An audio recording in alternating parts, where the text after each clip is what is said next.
Hello, my friends, and welcome to another Johnny on Fire. I'm Johnny Spizzano, and my guest in the kitchen today is Watertown Fire Chief Matt Timmerman. How you doing, Matt? I'm doing great. I feel much safer having you here, having the fire nearby, and glad Feels you're good. here. Yeah. So, what are we cooking today? We're gonna do half-hots today. I love this. Half-hots are a North Country favorite, and I understand this is a firehouse recipe. Yeah, so when I first got on the job, I worked for a couple of officers that made these in the summers when we were working night shift. And so, we'd have these, they'd make some, freeze them, and we'd have some for dinner that night. It's fantastic. Half-hots are awesome. All right, so let's talk about our ingredients. Of course, we've got our half-hot peppers, all right, are also known as Hungarian peppers, all right. We also have what? Italian sausage. Yep, okay. exactly. Ground beef. We have some Parmesan cheese, some blue cheese. You're mixing the cheeses. Some Gorgonzola. Oh, it's I like to put the Gorgonzola. Gorgonzola inside the peppers. This is And then fancy. the Parmesan on top. All right, little garlic, little basil, little rice. Correct. All right, so we're gonna cut these and stuff them. We're gonna get started right now by combining our meat mixture and sauteing it. So if you hand me that cast iron skillet, I already put some oil in there. So we'll go sausage. Okay, nice Italian sausage. All right. By the way, we're gonna serve these half-hot peppers with some pasta and sauce as well. So that's a good way to have them, or you can have them on their own as well. So what do you think? Equal parts meat? Yeah, Equal I'd say parts? 50-50. All right. Whatever you happen to have. All right. All right. So we got our oil in our pan. Now let's put it in the wood fire oven.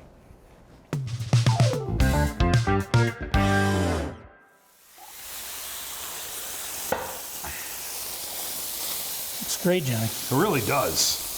We need to let it cool now, Matt. So what we'll do is we'll set it to the side. It'll keep cooking in that cast iron. Yep. I'm going to add it to this bowl right here, right now, like this, so it stops. So now the peppers. Let's talk a little bit about pepper safety. Yeah, These are hot. absolutely. I mean, they can be. Yep. Or should we say half hot? Well, they're half-hots, but they're all hot when you get them on your hands. Yeah. Now, a lot of people wear gloves, but we're men. Right, absolutely. We don't need that. So let's grab a knife. We're gonna take our pepper. We're gonna cut the ends off. Like this. Is this how you do them at the fire station? Yep. And then we're gonna remove the seeds. If you want, you can do this. Now, if you've ever had crushed red pepper, I don't know if you know this, it's the seeds that make it hot. So if you don't remove all the seeds from your pepper, it's going to be hotter. So tell me again, you said, of course, you guys are full-time firefighters. You guys live at the station, right? do. A lot Yep. of times, and you have a kitchen there. We do? You take turns, you have different recipes each night? Yeah, we do.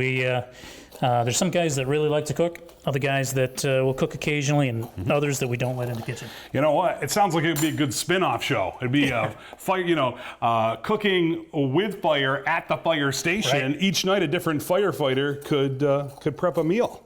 I like it. How many people usually are on duty over there? So we have 15 people on duty total throughout the Okay. city, but that's spread amongst 3 stations. So at the main station, we'll have 9 people there. So you've always been a firefighter? Did you always want to be a firefighter? Is this your dream job that you're doing right now? It didn't start out that way. I actually went to college to be a meteorologist. Oh, really? Yep. And, very cool. I got partway through, and Calc 3 and I did not like each other.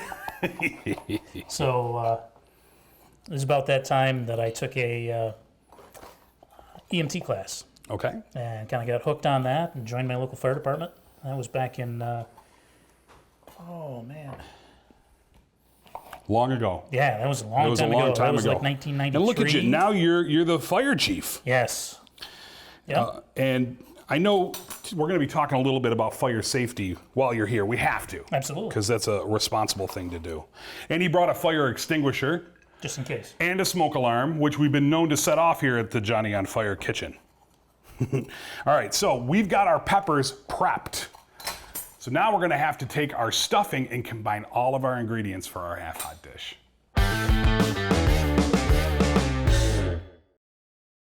Let's talk about the rest of the ingredients. We're gonna mix the meat mixture with what? Rice. Okay. Number one ingredient. That much, you think? Yeah, that seems about right. All right. Now you told me you guys aren't really into measuring at No. at the kitchen at the fire hall. No, we usually just grab what we have out of the fridge, maybe go grab a little extra at the store, and just kind of throw it all together. Yeah. All right. So rice, gorgonzola. Yeah, a little bit of that. Looks good. All right. I won't put it all in. I'll save a little bit. Yep. Okay. What else you got here? Garlic. Some garlic, some basil. All right. All right. Got a little fresh garlic here. Oh, this is my favorite thing to do on camera. Give it a crush, just like that. Okay. We'll throw that right in there. I like big pieces of garlic. Are you all right with that? Oh yeah, I'm a big time garlic eater. Good. All right, we got our garlic in there. How about breadcrumbs? Yes. Okay. Now, we put our meat mixture into the freezer for a little bit to cool it down, so that way it doesn't melt all the cheese, okay? So we're going to add our meat mixture now. Okay. And we'll combine these ingredients. Now this looks good, right? Now imagine this, stuffed in these peppers, baked, and then a nice side of pasta with some sauce. Oh, so good. I'm really curious to see how your wood fire stove kind of chars up the outside. It's going to be good.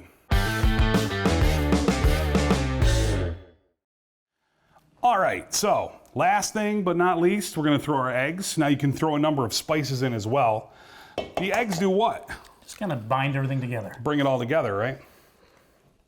You want to do 2 eggs or 1? What do you think? Probably 1 would do, I imagine. Okay. Did you grow up here around this town or what? Yeah. Yeah. Yep. I've lived in Lafargeville all my life, and Watertown's my second home. Great town. And of course, we can't say enough great things about you and all of our firefighters, because you're the guys who get up in the middle of the night to save our possessions and our lives. They're a great bunch of guys. Yeah. Thank you. Whether you're a volunteer or a city firefighter, we do appreciate you. EMS, all of you. All right.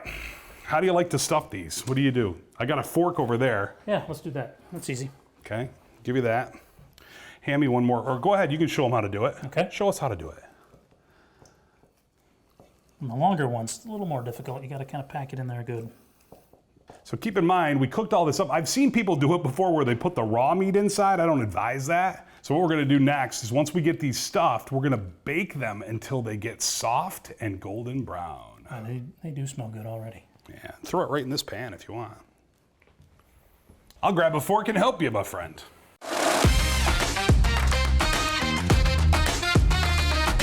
All right, my friend. I think that's our last pepper that we're gonna fit in this pan. So we're gonna stick these right into the oven right now and let them soften up. And our fire's going good.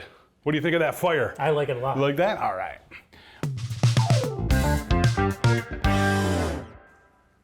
All right, so while our half-hot peppers are cooking in the wood fire, we're gonna talk to Watertown Fire Chief Matt Timmerman a little bit about fire safety.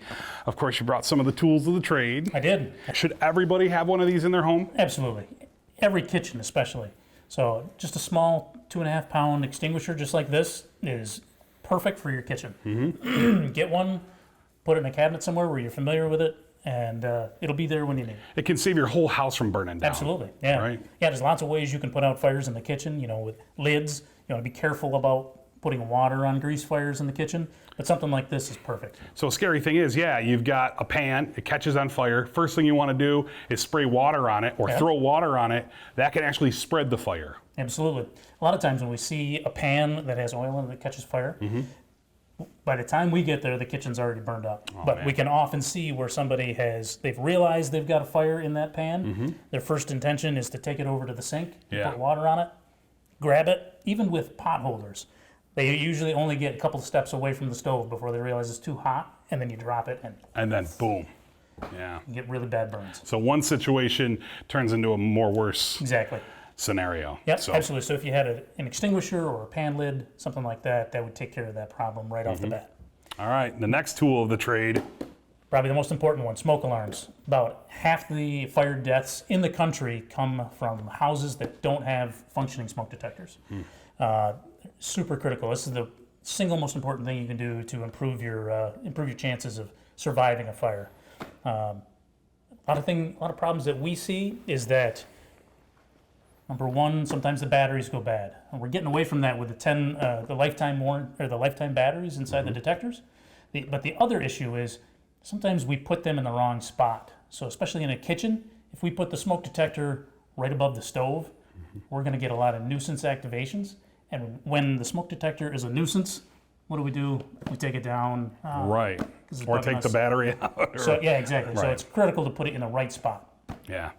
It can really make a difference, and while you're sleeping, it's awake. Absolutely. And that's the big safety factor there. Looking a little warm, Johnny. I got to tell you something. He gave me, this is, what do you call this? This is a turnout jacket and my turnout helmet. Turnout jacket. He gave it to me to try on for this segment.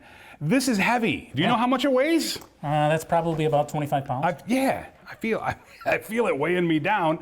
And of course, the helmet as well. I don't know, how do you guys fight a fire and be so hot? Well, it's the only way to do it, obviously, right? It protects you, though. Yeah. Keeps you protected. Yep. We got to insulate ourselves from that heat. Unfortunately, it keeps all of our body heat inside, so just got to tough it out. So as far as becoming a firefighter, what would you suggest people do out there? Urge them to be a part of their local volunteer fire departments? Yeah, that's a great start. Yeah. So you can get familiar with the department. You can get a taste for it, see if you like that kind of work. So that's a great route into the fire service. And then if you want to do it for a career, it's important that you take civil service exams. Okay. So if you want to become a career firefighter, you can take a civil service exam and score well on that, and then we'll bring you in for an interview. Outstanding stuff. So I guess we should eat. Yeah. These smell great. They do smell great. We're gonna take them out of the oven. Even though I'm in full gear, I can be protected. Remember, our local firefighters work hard for us every day to keep us safe, and we do appreciate them. And now, my stomach's gonna appreciate it if we try these Firehouse recipe half-hots. Let's do it. All right, let's do it.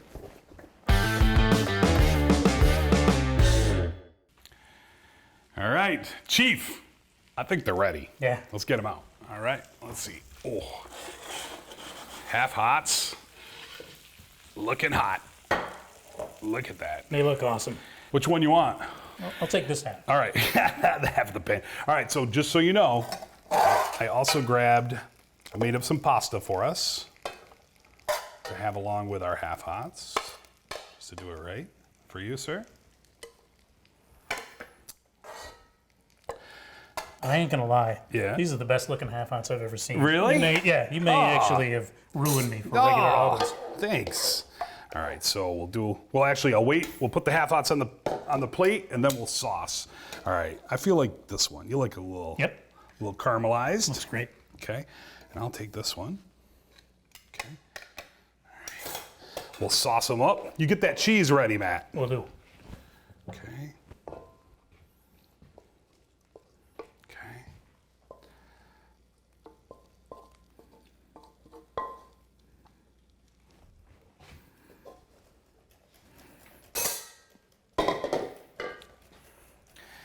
This guy with the fresh parm.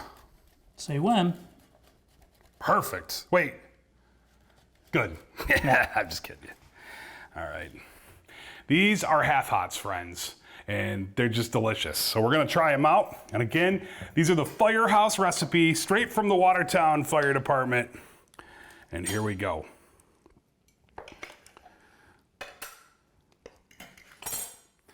All right, let's give it our best shot.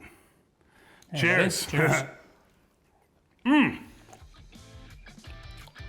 it. You've done it. Amazing. Those are awesome. Delicious stuff. Do I have something on my face? Every time. Thank you so much for coming into my kitchen. Chief, thank you. Appreciate it. I appreciate it. Thanks for showing us this awesome recipe. Remember, you can see all the episodes, all the past episodes we've been doing for the last 2 years at WPBSTV.org. Check out my dinner at Johnny's podcast. Listen to me on the Border 106.7, and we will see you next time with Johnny on Fire. I just gotta keep eating. These are great.